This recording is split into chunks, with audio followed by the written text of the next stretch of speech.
আমরা চাই না ফ্যাসিস্টের কোনো দোসর এখানে পুনর্বাসিত হোক। আমাদের মুনাফিকি করে রাজনীতি করা এই ধরনের চরিত্রের কোনো ব্যক্তির আমাদের দরকার নাই। পাবনাতে শিবির প্রায় বিলুপ্ত প্রায় একটা সংগঠন হয়ে যাচ্ছে শিবির।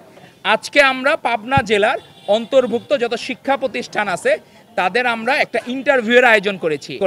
আমরা চাই না ফ্যাসিস্টের কোনো দোসর এখানে পুনর্বাসিত হোক, এটি এনশিওর করা আমাদের দায়িত্ব।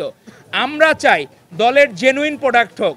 আমাদের মুনাফিকি করে রাজনীতি করা এই ধরনের চরিত্রের কোনো ব্যক্তির আমাদের দরকার নাই। ধরনের যে মুনাফিকি চরিত্রের রাজনীতি বাংলাদেশের মানুষ আপনাদের ভণ্ডামি সম্বন্ধে জানে, এজন্য 6%-এর বেশি আপনাদের ভোট ব্যাংক বাড়ে নাই, কোনোদিন বাড়বেও না। তো আমরা আশা করব প্রধান উপদেষ্টা যে টাইম ফ্রেম দিয়েছেন ফেব্রুয়ারিতে নির্বাচনের, আশা করি ফেব্রুয়ারিতে নির্বাচন হবে এবং ইনশাল্লাহ আমি এখানে যে দেখতেছিলাম যারা বিভিন্ন সময় মব সৃষ্টি করেছে এই ক্যাম্পাসগুলোতে, এখন কিন্তু সেই মব নাই, এখন কিন্তু মব কমে গেছে।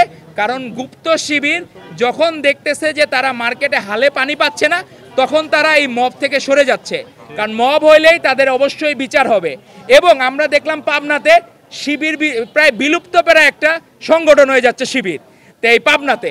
তো আমরা চাই যে ছাত্রদল তার নিজের ইথিক্যাল রাজনীতি দিয়ে ভারপ্রাপ্ত চেয়ারম্যান জনাব তারেক রহমান, আমাদের সাংগঠনিক অভিভাবক, যিনি যে রাজনীতির নবধারা, যে ধারা সাধারণ শিক্ষার্থীরা পছন্দ করে সেই ধারায় আমরা রাজনীতি শুরু করেছি এবং এই ধারা আমরা অব্যাহত রাখব এবং আমাদের বিজয় ইনশাল্লাহ সুনিশ্চিত। এবং ফেব্রুয়ারিতে নির্বাচন হলে ইনশাল্লাহ বিএনপি ভূমিধ্বস বিজয়ের মাধ্যমে রাষ্ট্র ক্ষমতা অধিষ্ঠিত হবে।